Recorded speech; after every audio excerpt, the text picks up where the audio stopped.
Ladies and gentlemen, good evening to our guest, Albert, or good afternoon. And thank you so much for tuning in. On behalf of Manila House, this is Bambina Olivares, Director of Programming, welcoming you, members and non members alike, to today's event with Albert Samaha, author of Concepcion, presented in partnership with Asia Society Philippines, Penguin Random House, and Fully Booked. If this is your first time to join us online, allow me to introduce Manila House. We are a private members club that opened in February 2017 with the aim of bringing together an assemblage of people from the business, creative, cultural, and intellectual communities who are drawn to each other by a shared interest to continuously learn about art, culture, food, business, and politics, and from the diversity of their fellow members themselves. It is a community of curious, committed, and caring individuals and lives beyond the physical confines of the club. That said, for non members among us, you might like to consider membership to Manila House.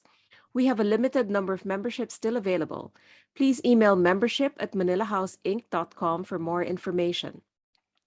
Please be informed that Manila House, in compliance with the allowable IATF and LGU capacities, is open for dine-in to fully vaccinated members and their guests, and our takeaway service is open to the public. Please call us on 0917-816-3685 to place your orders. We also have your Manila House favorites now available in the frozen, ready-to-eat version and you can order that from us as well at Manila House and pick up at the club. Before we begin, just a few ground rules. This event is being recorded and will be up on the Manila House YouTube channel in a day or so. Please use the chat box and the Q&A box for any questions and comments, and we'll get to your questions as we go along. Thank you. So we are pleased once more to partner with Penguin Books, Fully Booked in Asia Society Philippines, our frequent collaborator. Asia Society is an international organization committed to building bridges across cultures through several platforms, among them encouraging dialogue such as today's conversation. I'd like to acknowledge Joy Alampay, Asia Society Philippines Executive Director, who is here with us today.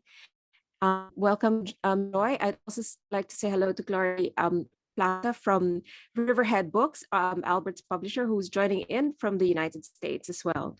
So it's my pleasure to introduce to you Albert Samaha, an American who is half Filipino and half Lebanese, if I'm not mistaken. So Albert is an investigative journalist and an inequality editor at BuzzFeed News, whose work has appeared in the New York Times, The Village Voice, San Francisco Weekly, and Riverfront Times, among other outlets. A Whiting Foundation Creative Nonfiction Grant recipient, he is also the author of Never Ran, Never Will, Boyhood and Football in a Changing American Inner City, which is a finalist for the 2019 PEN ESPN Literary Sports Writing Award, and winner of the New York Society Library's 2019 Hornblower Award. He lives in Brooklyn, but he's joining us today from LA. So, Albert, I read your book late last year, and I was fortunate enough to receive an ARC. So, if for those of you who haven't read the book yet, let me give you all the briefest of recaps. So, it's a very engrossing book, Concepcion, an immigrant family's fortunes, chronicles the Filipino immigrant's tale from a perspective that juxtaposes a family's decades-long history in America against the backdrop of colonialism, geopolitical forces, and world history. Clear-eyed and compassionate, funny in parts, Samaha traces the saga of his mother's side of the family, the Concepcions, which includes a celebrity Filipino rock star, Spanky Rigor of VST and Company, going back generations to their origins in Mindanao, their move to Manila, and their life in the US. So with that, I'd like everyone, to meet Albert. Hi, Albert. Thanks so much for being with us today. Thank you for the people joining us as well, and here and on the live stream on Facebook. Albert, I just thought let's get it out of the way. The whole Spanky Rigor connection and VST and Company. So how did that happen? Well, yeah, thank you for having me. I'm really excited to be here. It's funny because growing up, I knew my uncle Spanky had been a musician in the Philippines, but I didn't really have a sense of how famous he was. It was I think it speaks to how much immigrants will come to the States and sort of not really cut off their past life, but not really speak to kind of that life that they had left behind. And it wasn't really until I was older in my 20s and I was speaking to other Filipino American friends who had spent more time in the Philippines than I had. And I kind of mentioned offhand that my uncle was Spanky Rigor, and that's when their jaws dropped and they were very excited. It was only from them that I sort of gotten a sense of quite how famous he was, that he wasn't just some musician in a band, but actually a celebrity who starred in movies and television shows. And I think kind of understanding his fame and his success in the Philippines, and how much he had left behind in his mind for his family to raise his kids in the States was a big part in motivating me and giving me the idea to really explore the worlds that he and my mother and my other elders had come from, and why they had come, and what forces drove them here to the States. But and he left all that to become, you said he was a baggage handler at San Francisco airport, right? And I'm sure he got recognized often. Sorry, I know we want to get more into the book, but I mean, we all grew up with VST and Company. I mean, every time there's like a party and all that, when you start hearing those tunes, everyone's on the dance floor. So, it's part of our it's part of our collective kind of memories, especially if you come from a certain generation here in the Philippines. And so, did he not feel any kind of? I mean, it would probably apply to your family as well, because you come from your family in the Philippines is, is a well-off family. You kind of chronicle their fortunes as well in the Philippines as well as the U.S. And so a middle class family, educated and everything. And so, as you said, there was no real pressing need. Like there was no search for economic, you know, um, there were no pressing economic issues that made your grandparents want to move to the US. It was just maybe, I don't know, a blanket kind of better life kind of thing, maybe in terms of opportunities, freedoms, and all that. But you were just as well established in the Philippines. So, kind of like trying to go through that whole psychology of what makes the family kind of uproot themselves and go to the US. Um, A big part of it, I think, is just the mythology of the American dream. I think it's a really yeah. strong pull, not just for people in the Philippines, but for people all over the world. And I think it's a mythology that's especially strong in the Philippines because of those years, under American colonial rule, and also in the years since, where American culture has a very heavy presence in the Philippines. And I think I think there are a lot of immigrant narratives that sort of cast immigrants sort of naively leaving their old country and sort of stepping into the chaos of America. And I don't think Spanky or my mom or any of my elders sort of left with this naive idea of America. I think they understood that it was going to be hard, but I think what I found was that it ended up being harder than they expected, and they sort of stepped into a country that did not, for many people, live up to its mythology. But I think that mythology is strong. I think America presents itself to the world as sort of a place where you can come and be a part of the empire. That no matter where you're from, whether you're from the Philippines or you're from the UK or you're from any other part of the globe, there's this idea America presents to the world, where coming here to America will make your life better. And I think that's a story that America has told to the world and to itself for decades now, even before my elders came here in my mom's generation. So I think that was the core of it, this idea of the America they grew up watching in movies, the America they grew up reading about in history books, right? A lot of history books that they grew up reading were written, in fact, by Americans, during the colonial age. And the stories that are presented is a story that welcomes immigrants, where opportunity is endless, where you can find, no matter what your stature was in your old country, that you can find something even higher. And I think one of the core themes of the book, and one of the things I kind of discovered in this exploration was that when you come from a colonized people, when your ancestors are colonized, there's this impulse to want to become a colonist. That's sort of the ultimate lesson that colonizers have taught us, is that life is better as a colonist than as a colonized people. And I think to my family, that was sort of the image that they have, was that why be a colonized people in a formerly colonized country when they can instead be a part of the empire? Though, of course, once you get here, you realize you do not necessarily erase your identity as a colonized person. You still come here carrying the baggage of that sort of ancestral colonization. And what were they? what were they expecting in terms of, obviously a lot of that was influenced, as you said, by movies, by things that they read, and the dream, the whole, mythology of the American dream. So did your family ever talk to you about, like, when they stepped off the plane and everything, what were the expectations and what were they greeted with? Yeah, so it's sort of funny because when I talk about it, like I'm talking about it now, I speak about these big broad terms, right? Yeah. Mythology, American dream, promised land. But when I ask them about it, their sort of memories of what brought them to America are like oddly specific, right? So I asked Michael Spanky, what did he think was better in the US than in the Philippines? He doesn't talk about the American dream. He talks about not having to pay bribes to customs officials or at the post office, right? Those little things, right? They left during the Marcos era in the late 70s, early 80s, but it wasn't just sort of escaping dictatorship in simplistic terms. It was sort of these small little inconveniences that they found where their country's institutions were letting them down, right? Whether they believe that their kids could get a better education in the States, they believe that the money they would make in the States would carry over more, would translate more, with exchange rates. So it was little things like coming here and just seeing you can buy a hamburger for $1 and live in a big giant house with a fence. My auntie Ging, Uncle Spanky's wife, one of my favorite quotes in the book is she says that her image of America was that anyone can eat steak, anyone can afford to eat a steak, right? That sort of the entire oeuvre of the world's indulgences are at your disposal at a reasonable price in America. So it was all those small things, this idea that not having to pay bribes, not having to worry about getting pulled over and paying the police something. So I think at the root of it, it's this idea of having faith in American institutions after having lost faith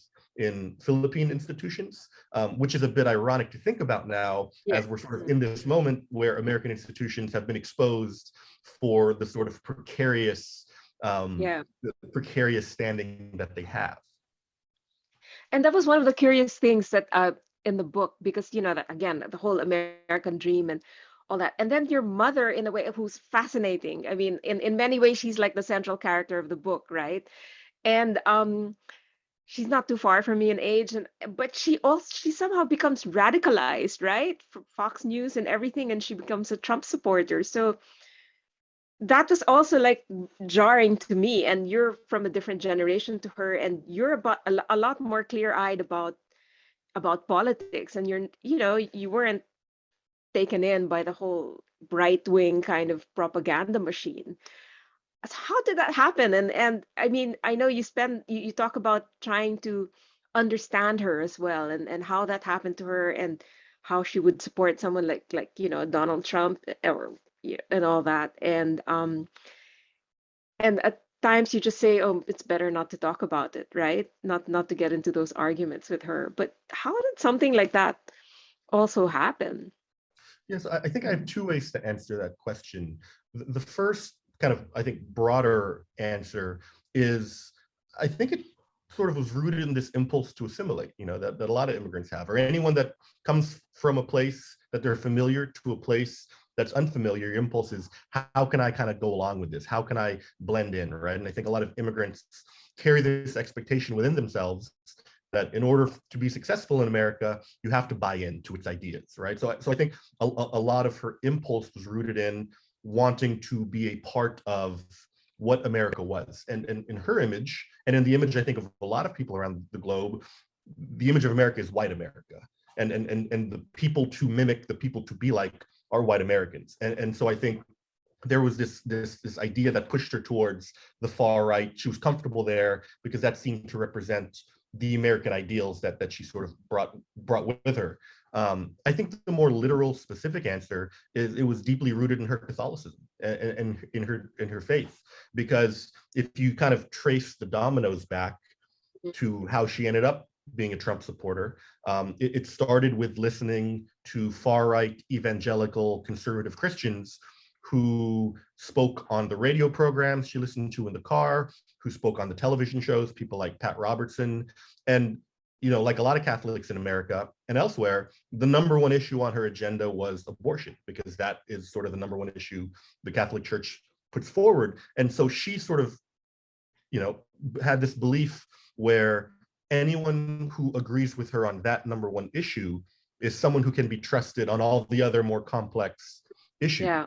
And I think that's where the divergence between she and I began to take place, is that the people the voices she trusted, who agreed with her in her pro-life, anti-abortion stance, years and years down the line, ended up being the same people who were promoting Trump and who were supporting a lot of these far right-wing agendas that elevated him. And so he just sort of ended up being this character onto which she projected all of these Christian Catholic ideals that had been deeply rooted in her, since her earliest memories.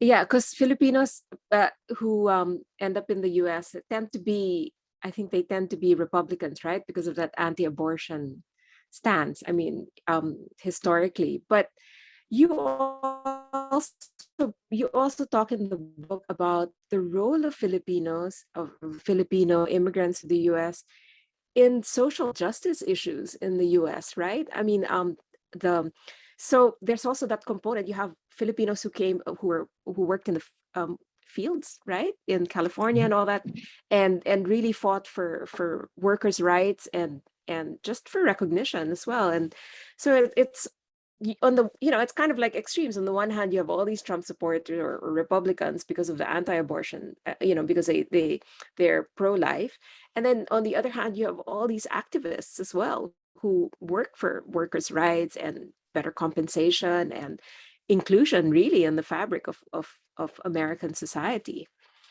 And you chronicle that quite well, right? Even the area where you were living was supposed to be a Filipino town before, and it was destroyed, and it wasn't really quite revived the way it was supposed to be, right?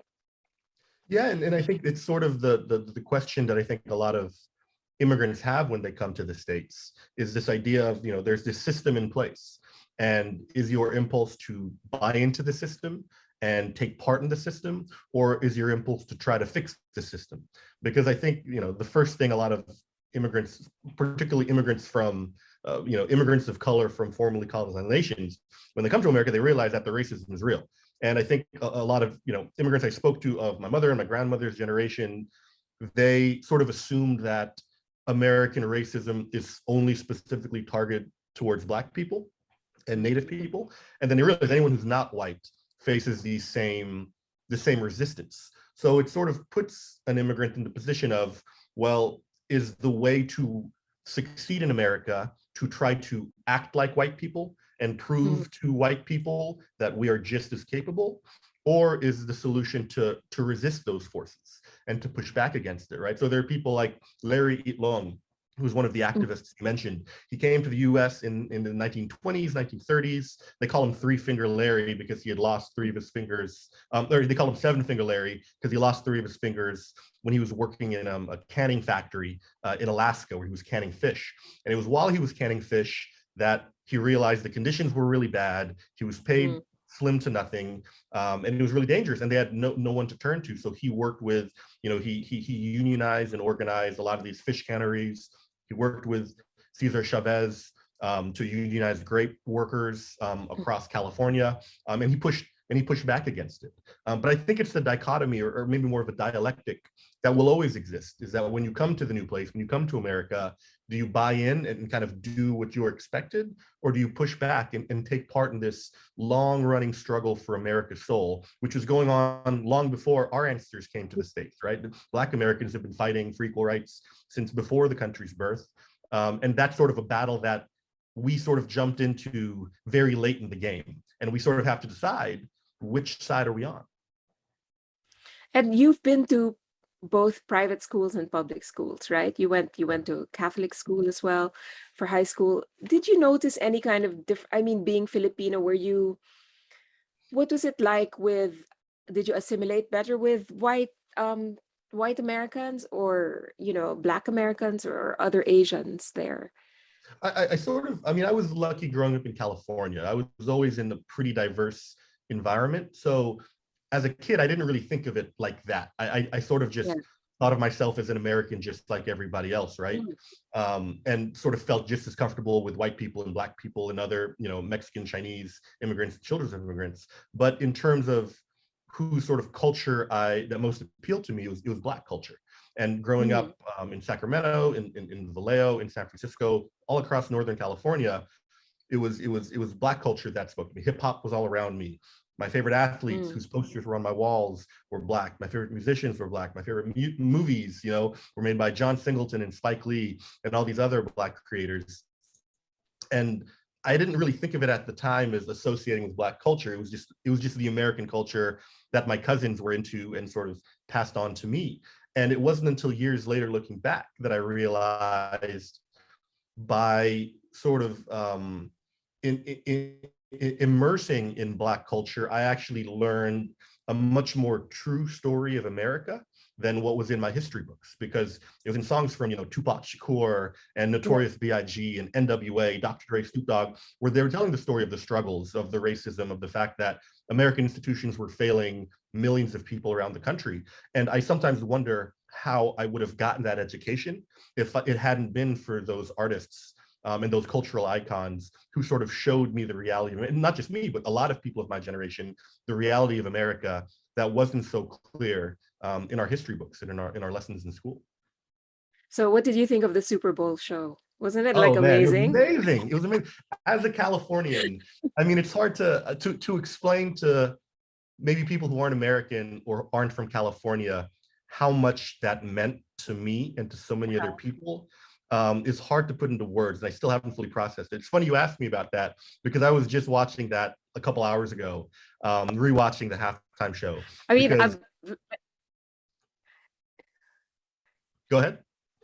No, I was just gonna say, I mean, I'm like older than you, obviously, so I'm, more closer to your mom. I'm closer to your mom's generation, but that music was also, I remember specifically where I was living at the time when Mary J. Blige and all that. So just to see all of them on stage, right, was just like, whoa, the 90s, And not just that, but like Snoop Dogg and Dr. Dre, when they yeah, first came out with music, were being banned. You know what I mean? That was the sort of music that politicians were trying to ban and parents were trying to get their kids not to listen to. And they sort of had these racist ideals where they're like, if you listen to this kind of hip hop, you're going to grow up to be a bad kid. You're going to grow up to be a thug. And so for hip hop to move from sort of the outskirts to the most mainstream American institution of the Super Bowl does show, like, if there's room for optimism and American promise, it's rooted in that. I remember in the Super Bowl halftime show in 2001, when I was 11, 12 years old, it was the first kind of hip hop rap artist got featured in it. It was Nelly, and he got one verse at the very end of a long show starring, I think it was Aerosmith, and a couple of other kind of white rock artists. And I remember being so excited that a rap artist was getting even just 30 seconds of airtime. But then now, 20 years the later, whole it's show, all hip hop. It's all rap. So, I think the reason it spoke so much to me, one, it was like California artists, and two, it sort of embodied this idea of American progress, the one that we hope exists, this idea that over the course of 20 years, music and culture that had been rejected as evil, basically, has become mainstream and has become accepted as just a normal part of mainstream culture. So to me, that was really exciting.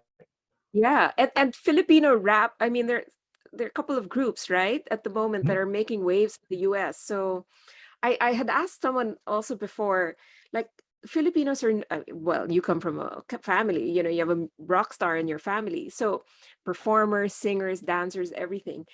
And it still was a Korean, boy band that like took over the world, right? When it could easily have been a Filipino, it could have been a band of Filipino artists, but that sort of, you have all this talent now. Like, I think, do you think it's also part of the whole awareness of how Asian Americans contribute to American culture and enrich it and flip it and bring it to really interesting places as well? I That's think why there's so. this whole renaissance or emergence, I should say, maybe.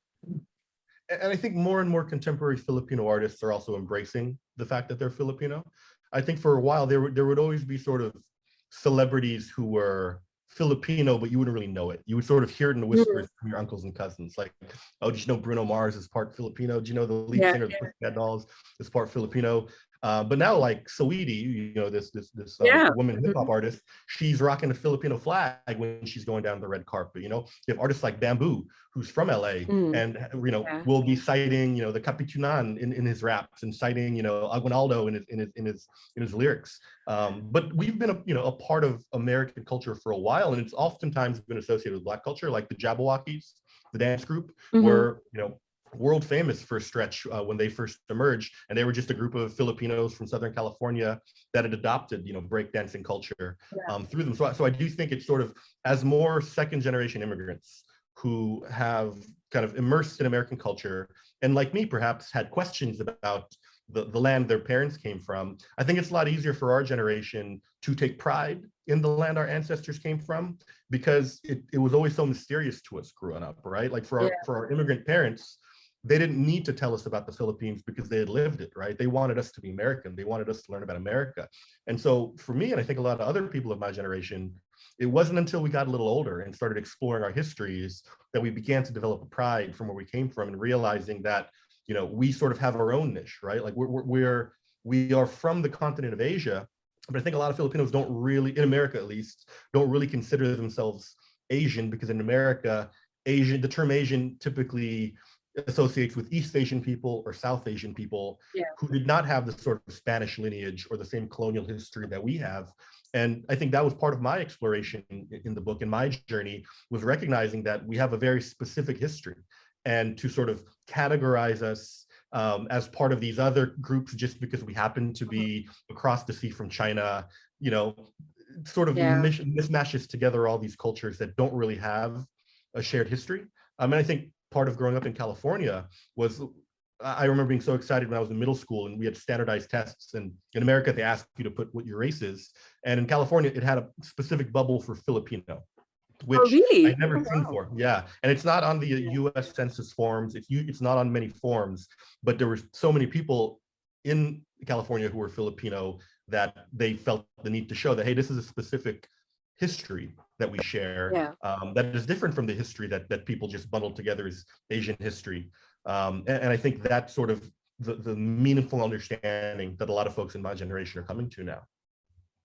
And how did you learn there's an incredible amount of research in your book about Philippine history, and I found that really, really fascinating because it's so complex and it's so layered, and with, all the you've got the Spanish, the Americans, you've got the Mindanao, the Sulu, the whole Muslim kind of influence, and to weave all of that together, it somehow there was a part I remember that you wrote about how Catholicism and pagan rituals kind of were able to, without any kind of conflict, able to survive. And there was like a kind of magical realism in the way you described it. I think it was somewhere in Lanao and like a lake or something. I mean, just the way you described it, the way you captured it was really, really quite interesting. And, and sometimes when you try to explain to people how things are in the Philippines, it's almost like people are like incredulous. Really, that's what you do? But you captured it so well, and so the kind of contrast, and yet it kind of made sense, right? You brought out both the mysticism and I don't know what the other word, the mystery of it, and the everydayness of it. So how are you able to come to that you know conclusion yourself, having grown outside of the culture in a way? I mean, not immersed in the Philippines. I think it was sort of just instilled in me. You know, like I really appreciate you sort of noting the magical realism, because I do think, you know, that is obviously a style that a lot of Latin writers, right, Marquez and those folks developed, and I think it's tied to sort of the sort of superstitions that are embodied in our culture, right? Like I said, tabiapo every time I stepped Yeah, yeah, outside. I said yeah. Paragaba every time, you know, something, you know, bad happened to somebody. And I think, to me, growing up, I hadn't really realized, it was just so normalized for me. So I hadn't quite realized how interesting it was that as Catholic as we still subscribe to those beliefs, right? There's nothing in the Bible about duendes or encantos, but my Yeah. mom, who's the most religious person I know, still believed in them. And that sort of opened my eyes to how those facets of our culture, those elements of our culture can live on through time, even through colonial elements. And to me, it was so important to bring that into the book because I wanted to show how cultures can live on even despite colonialism. There's a sense of resistance, I think, in the act of Yeah. superstition. And I also think of there's a book by called The Woman Warrior about a family of Chinese immigrants, and it has a similar sort of elements where she talks about kind of the ghosts from their village in China following them to the States, Yeah. and that also played an influence in me in just thinking about how those beliefs continue to carry on in my own culture. Like I still say that, and it's blended with my Catholic beliefs, it's blended with my American culture, and it sort of just continues to live on. So to me, it wasn't so much an element of how do I understand it, because it was something that I just kind of grown up understanding. It was more of a matter of what does this say about my Mm. family's path, and what does this say about how colonialism can be resisted Mm. in the sort of subtlest of ways. Yeah, that's interesting actually. It is a form of resistance now that you mention it. But like how did the whole thing about the duendes and so your mother would tell you about them while you were growing up in the States? Yeah, my mom told me so many stories. I learned how to be a storyteller from my mom. You know, she told me about a classmate of hers who went outside, didn't say tabiapo when she was out in the woods, and the next morning she woke up bald and all her hair had fallen out. You know, because she had to respect the duendes. You know, she would warn me, not to walk on that grass because there could be encantos Mhm. there. So those were just part of the stories I heard growing up, just like I heard stories of her, in Paris or being a flight attendant. I heard stories Yeah. about duendes and encanto. So it was just always deeply embedded in our belief system. But would she believe, for example, that there would be the duendes would exist in the States as well? Like, would she see a certain piece of, grass or a mound of grass or something, and maybe, or a tree, and maybe say, you've got to say tabi tabi po or something? Would Absolutely, she, 100%. or was it specific, really, even there? So it wasn't specific to the Philippines. Yeah, and I think there was something really powerful in this idea that we, as Filipinos, we had this knowledge and understanding about the world around us that our Mhm. American neighbors did not know. Like pity our American neighbors who walked all over the Duendes' homes without saying tabiapo. They didn't know any better. So I think there was like a great power there in knowing that like our culture had instilled in us this understanding that could help us navigate the world, and understanding that was beyond what our American neighbors knew. And I think that sort of instilled this sense of pride that we knew something they didn't. And what we knew was this global, that this transcended Philippine borders, that there were encantos and Yeah. duendes everywhere. And we just happened to be in on the secret. And what about your father is Lebanese, right? He met your mother while she was a flight attendant. And how, I mean, you in towards the end of the book you talk about your half sisters and getting to know them and everything, and it was actually sweet because you dedicated your book to them as well. And how, I mean, I lived in Paris for many years, right? And I found the Lebanese to be the most similar to Filipinos Hmm. in many ways, right? Do you find that as well in with your Lebanese family? Are there like similarities that you see? They're Catholic, right? Your father was Catholic. They are Lebanese Catholic. Maronite, yeah. Yeah. I see some similarities, but I think I've seen more differences than similarities. Oh yeah, Um, okay. but I'm also much more familiar with my Filipino side than my Lebanese Yeah, side. And so I think I was sort of more in a position to see the differences rather than the yeah. similarities. I mean, I think the faith is strong. Um, Hmm. and so I don't know. I haven't. That's definitely something I want to explore more in like future projects. Is I know very little about my Lebanese side. I know very little about the history of my dad's side. And I'd be really curious. I'd be really curious to hear your thoughts. Where do you think the similarities lie? I think like a lot of the personalities as well, the love of socializing, of Mhm. parties, and the kind of openness. of nature that they had, that they still have, and the love of food as well. Everything centered around food. I don't know. I Mm-hmm. just found it very easy to, to relate to Lebanese, French Lebanese, if you want, when I was living in Paris. That's cool. Yeah, That's I cool to mean, hear. culture, but I have to say, because you were saying your mom's very religious still, up to today, but she also is kind of badass, right? The way she decided, okay, well, I'm not gonna live with him and all that. She had you, and she didn't like. I know there were some trouble problems with his family accepting her, but she was like, fine, I'll still, live my life the way I want to live it. I'm not gonna, depend on that. And I think he was very good in terms of providing for you. But, everything else, was she did it on her own, which is quite amazing as well. Absolutely. She's very independent, very Yeah. strong-willed, and everything I have, I credit to her. Well, that's like, I guess it's like a lot. I mean, the women in your family are also like fascinating. Filipino Mhm. women as well. In general, I think they're quite strong and resourceful, and they really keep families together. And the values that I mean, the things that they do for their families, just really incredible. I mean, many, many, many books can be written about that, right? But in your family, you've got like your mother being a bit of a trailblazer as well. I think her father didn't want her to be a flight attendant, but she did it anyway.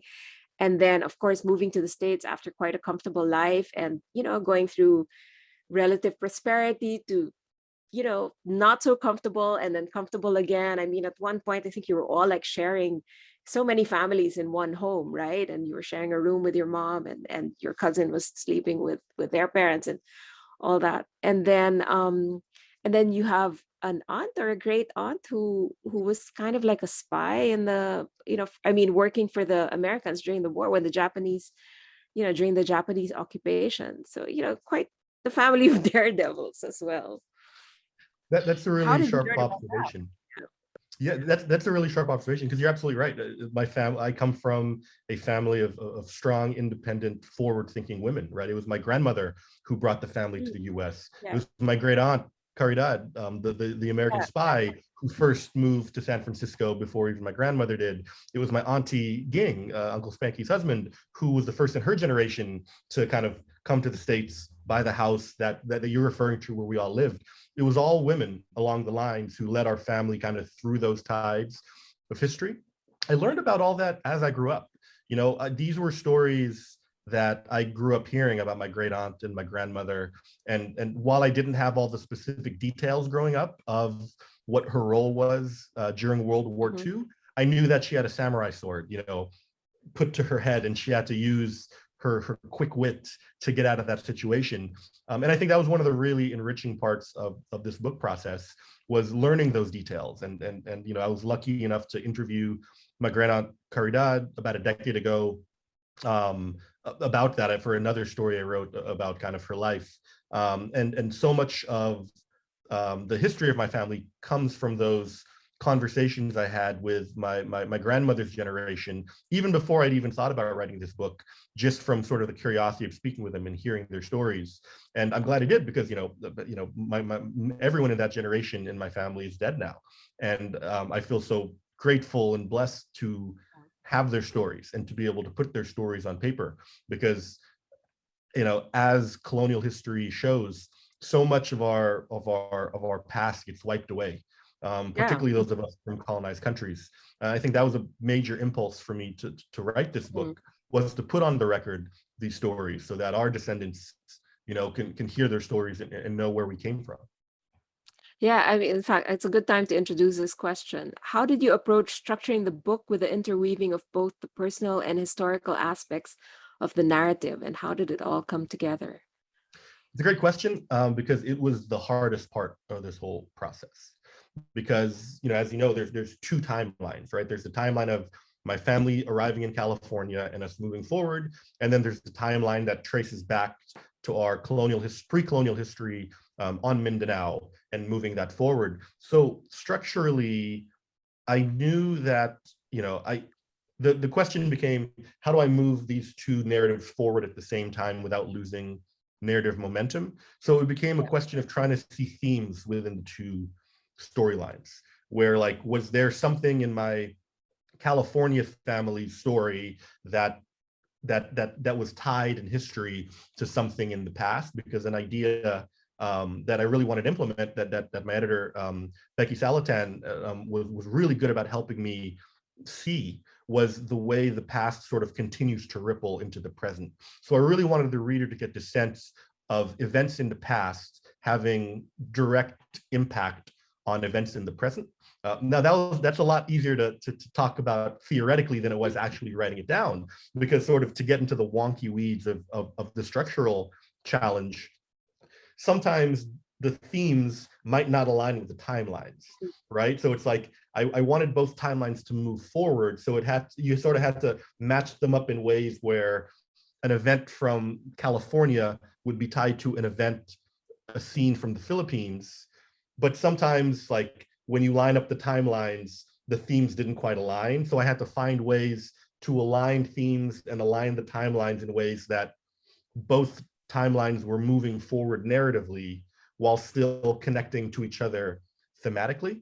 And in terms of how I did that, tactically, I tried a bunch of different stuff. I used index cards where I would kind of put a puzzle on the floor of my living room and move things together and see what fit together. But sort of to make a long story short, that was the problem. That was the challenge that I thought about more than any other. I thought about that before I went to sleep. I thought about that in the shower. Thought about that when I was commuting to work, because I tried so many different ways of connecting those two timelines structurally, and so many of them didn't work. And I remember sort of the moment it sort of all clicked together. It's like I knew it as soon as it clicked together, and I knew like, oh, okay, here's how the alignment will work. And the only way I was able to do it was trial and error, and seeing how the puzzles could fit, trying things, failing, and then trying again until I eventually reached an arrangement that hit all the marks I wanted to hit. But did you also find, as you were interweaving the historical side of things, how the Philippines is just, I mean, caught up in so much international drama, I suppose, geopolitical drama and everything. And it's almost like you think, was this all inevitable? I mean, or how do we get out of it? Either we're pawns, or we're pawns of greater powers, or we're just so, I guess, the colonial victimization, in a way. I don't know if victimization is the right word, but just the ravages of colonialism and what it's done to our psyche and to our culture, that we can't help but make all these like mistakes in the kinds of people that we elect, or what we allow elected officials to get away with, and the corruption and all that. I don't know. It's just, were there times when you felt like, wow, how did we get here, and how do we get out of it? Yeah, I still think Hassan? about that. I think if there's one overarching conclusion to the book, it's that we are still living in the vestiges of the colonial age. If we just look at statistical divides in wealth, in healthcare disparities, the countries that have the best statistics on those metrics are the colonizer nations, right? The global north, or what we call the West. And the Yeah, yeah. countries that continue to struggle are the global south, right? Whether it's in Asia, Africa, South America.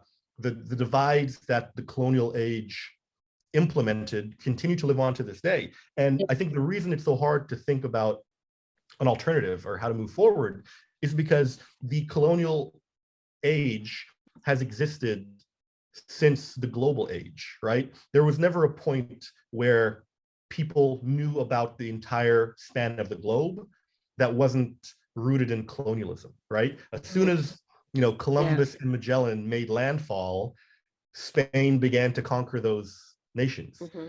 So it's this idea of empire, right, which has existed throughout all of time. And I think one of the problems of empire is that it puts the empire's interests above the interests of everywhere else Hmm. in the globe. So even now, like thinking about ways to move forward,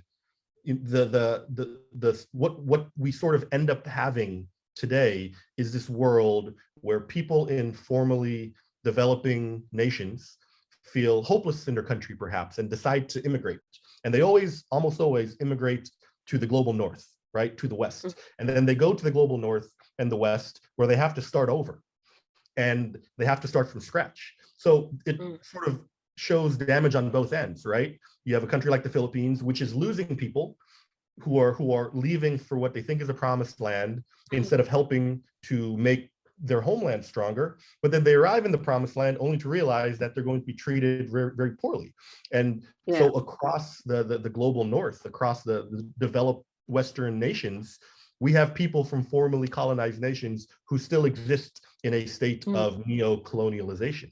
And so it sort of perpetuates the cycle that even when you come to the West, to the North, it still doesn't bring the promise it holds. And even if it does, it leaves the homeland worse off than it was, right? I feel like in an ideal world, there would be just as many white Americans migrating to the Philippines as there are Filipinos migrating to the States. yeah. And that's not the balance we have now. And I think it's a profound question of how we get to that stage.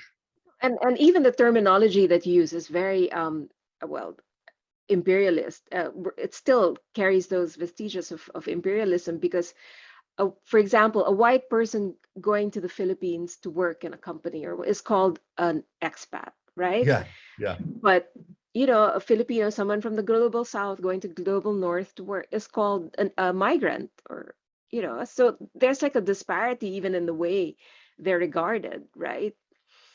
That's such But a good point. It's such a good point. Where it's like right, one, like where the Filipino who leaves the Philippines is sort of driven out, whereas the American who goes to the Philippines is doing so by choice, right, for adventure, yeah, to see how to retire with their dollars.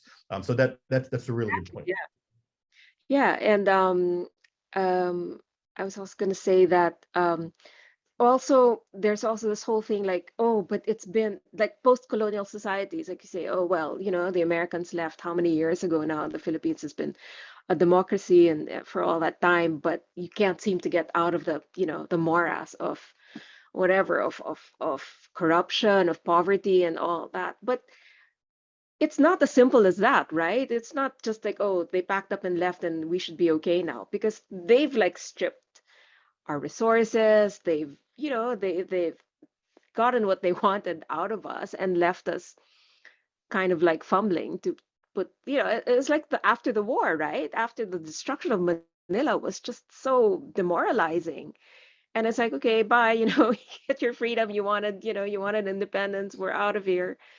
It's just, so it's not as simple as, it's not as simple as, okay, we've given you your freedom and go. But there are all these things like, again, the way business is done, the way businesses are structured so that they still benefit from it instead of Filipinos, instead of the people that, they colonized.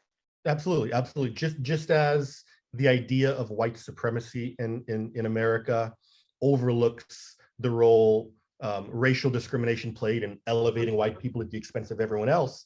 Similarly, a lot of the problems that the Philippines continues to face today is a direct result of colonial policies, decisions made by people in rooms, right? Like 90% of Carabao were killed off during the Philippine American War.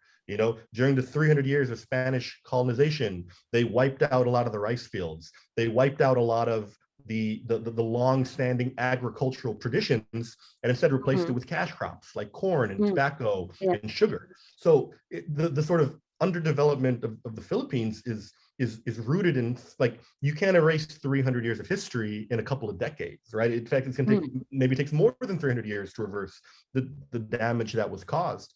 And so I think a lot of people in America who carry this idea of American exceptionalism. America is strongest because we're the smartest and the best, whatever, because we have Enlightenment ideals. It's not because of the Enlightenment ideals America is so strong. It's because America turned the Philippines into basically cheap labor to get the products and goods that they could sell in Mhm. America around the world, lining the pockets of the American executives that own those plantations. So there's sort of a direct connection between the ascent of America and the descent of so much of the colonized world that I think doesn't get talked about enough today in the role those ravages played, right? I think in America, we've sort of begun in recent years to open this dialogue about reparations, and about Mm-hmm. Black Americans being compensated for all the damage that their ancestors were subjected to under 400 years of slavery.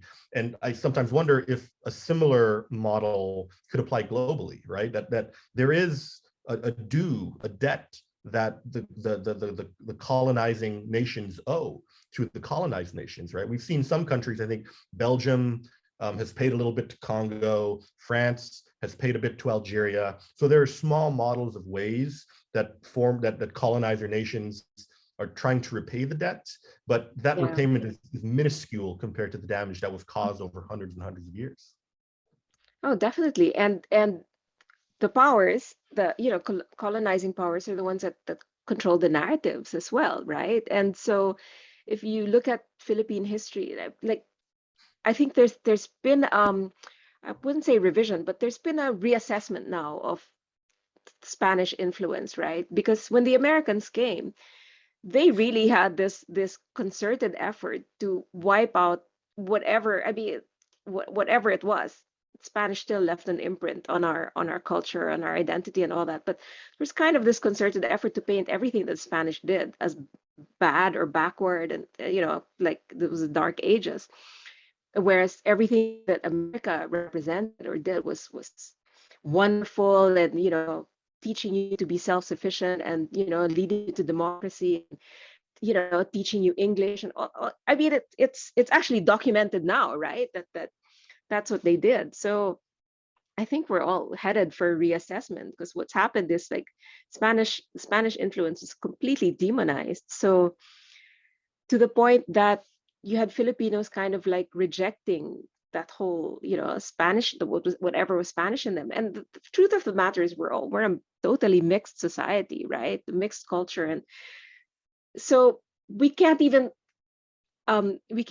claim ownership on all the parts that make us who we are, because it's just been so, you know, polarized from each other. All these divisions have been sown, right? And I think that's a fundamental challenge in sort of developing like what is Filipino identity, what is Filipino culture, right? Is that how can you sort of untangle the parts of culture that are tied to that sort of abuse, right, and exploitation? And I think you're right. Is that there is no untangling it. That Spanish Catholicism is in our blood, American culture is in our blood, and that is part of being Filipino, is having those influences deeply embedded in us. And like the other thing also you're saying, the whole Western thing, that we also, I guess also being a colonized people, I know we're spending so much time about talking about colonization, but it's so much a part of our history that we need to come to terms with, right? That it's also created a kind of defensiveness on the one hand for who we are, but also a lack of regard for who we are as a people, right? So, and so we're not able to take pride, the American, the 1/4 of Filipino blood in some pop group or something. We're looking for representation as well. And so my point. I just got a little that we have to come to terms with the fact that we are Asian and we have all these Western influences. So we don't need to choose. It's never. I mean, binaries are so dangerous, right? Because it can't always be an either or. It can be both and, accept all that we are, assimilate it, embrace it, and claim ownership, and be proud of that. Yeah, and I think one of the goals I had for the book, the reason I wanted to go so far back in history, is Yeah. that right, the colonizer, the winners write the narratives, right? The colonizers write history, and in the colonizer version of history, Europe conquered the world because they were strong and they were smart. But the reality was, the reason Spain ended up crossing the ocean was because they were weak, because they were sort of pushed to the edge of Eurasia, out of reach of the Silk Road, right? The Ottoman Empire was dominating the center of Eurasia. The Chinese Empire was dominating the eastern part of Eurasia. And the Chinese Empire was so powerful that they didn't want to cross any oceans. They just wanted to fortify their own standing, their own power. So this idea of how Europeans came to dominate the global age is largely rooted in this idea of, at that point in history, the particular historical forces shaping the moment was that the Spanish had no access to the Silk Road, and they needed to find new routes to the spices and the other resources of Asia, and that's why they ended up accidentally stumbling into the Americas, and eventually, reaching the Philippines, across the Pacific, right? So I think one of the ideas I really wanted to get across in the book is that the global age was not shaped by European supremacy; it was shaped by these kind of arbitrary forces that kind of pushed Europe into the oceans, that eventually led to the conquest. That these were not inevitable things, but decisions made by powerful people. Yeah, no, and the other thing is I've also seen a kind of reassessment in how like the narrative we grew up with was Magellan discovered the Philippines, right? But I'm seeing now scholars and historians and all that starting to say that Magellan arrived in the Philippines, not necessarily discovered, because it was already a flourish. I mean, we were scattered islands. It wasn't a nation. You also have to credit Spain for building that idea of a nation. But when you look at it now, it was also, Europe was going through its own, its own shit at the time, right? Like from monarchies, like also the move from the that was also part of the Enlightenment, moving towards democracies. So it was a worldwide kind of shift, right? And it came to the Philippines. You had people like Rizal and Bonifacio and all that. So it was what was I gonna say? Sorry, I got carried away. Um, No, so it's a good point. it right. And So and I it's just think all this. Yeah, go ahead. Go ahead. and I think part of that rewriting history is like how many history books mention Enrique de Malacca, right? Who was actually the Mm. first person to circumnavigate the globe. Yes, yes, yeah, yeah, Magellan's sailors get credit for that, but Enrique, who was an enslaved person Magellan had purchased yeah, yeah, in yeah, kind of from the the Moluccas, Malaysian right? Peninsula, yeah, he Yeah. was the first person to circle the globe, but his name's not any of the history books. Evidence suggests that he was of Tagalog descent, that his ancestry traced to Luzon, right? So that's like one of these points of pride that get Mm. erased when colonizers read history.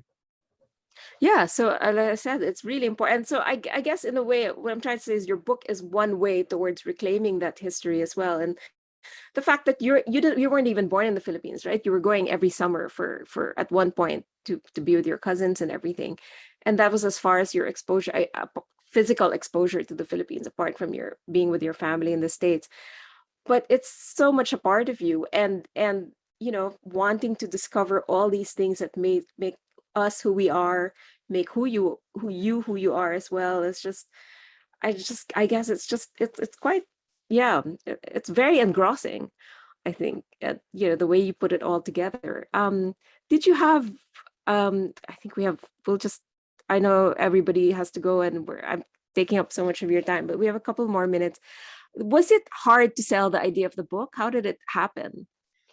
I don't think so. I got really lucky. I pitched it around as one tends to do when you're selling a book.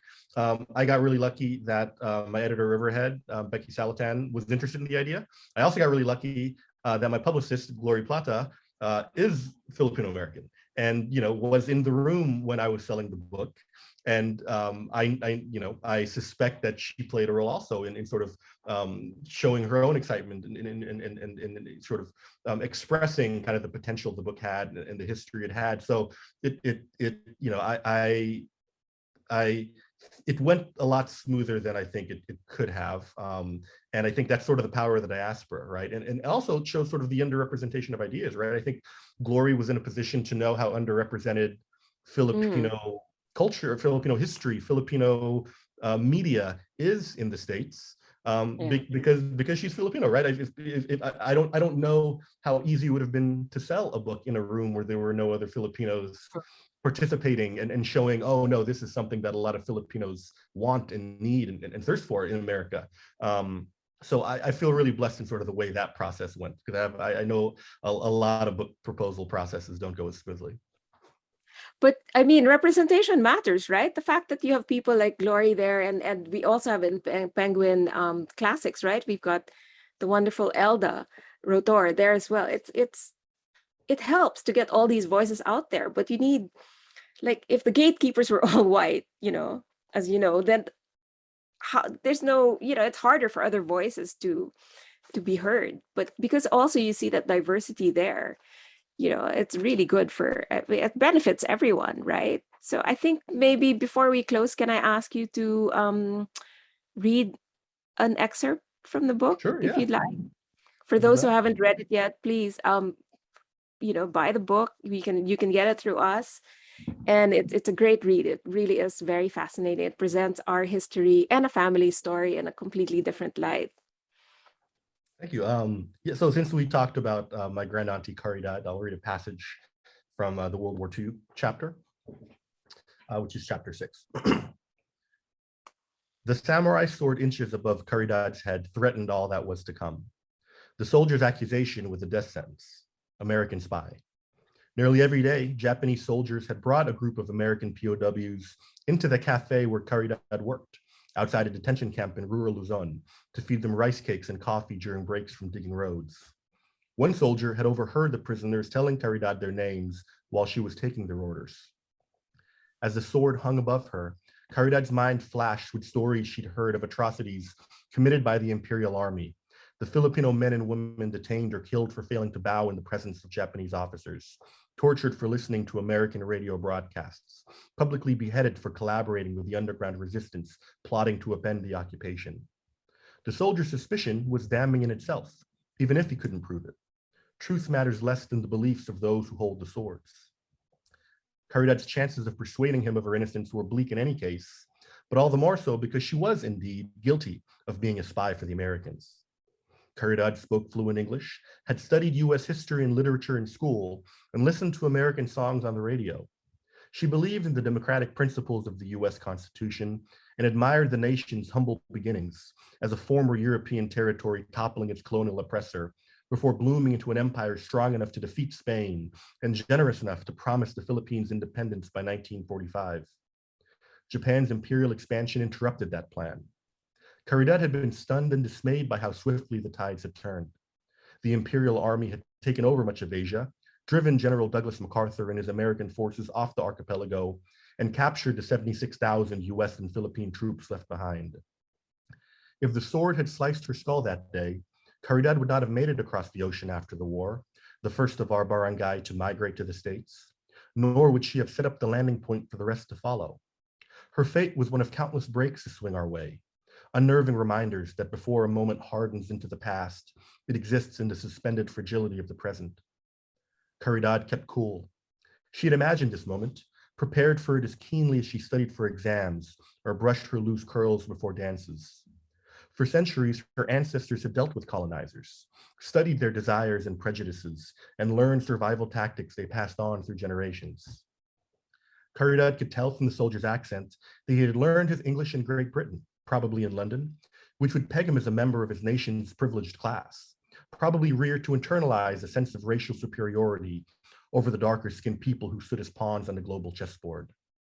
An arm of the empire, he was empowered by the might at his back, carrying out duties aimed at elevating his people to their rightful place in the global order, securing a seat at a table long reserved for people of European descent. She was a humble cafe server, earning a paycheck in a poor country unmoored by war.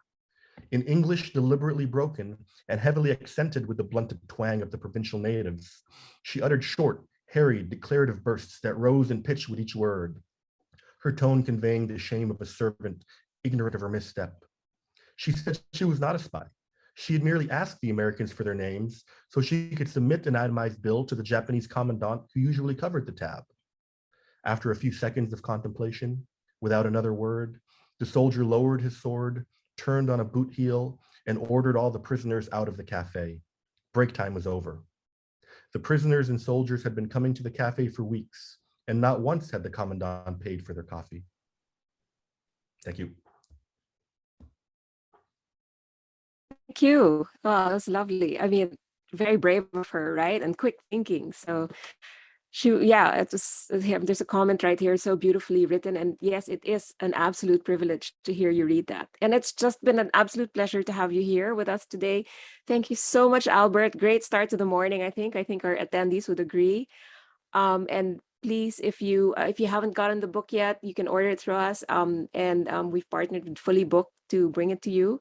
I'm not sure if you were able to sign the books, Albert. I'm not quite sure, but maybe we'll have to have you come for real. I'd love to. Um, Yeah, that'd be great. yeah, because when was the last time you were here? 2017. Yeah, so you're due now. Too I long. mean, Too long. I think we're open now. And do you have both passports or just an No, American just passport? Just an American. American Yeah. passport. Yeah.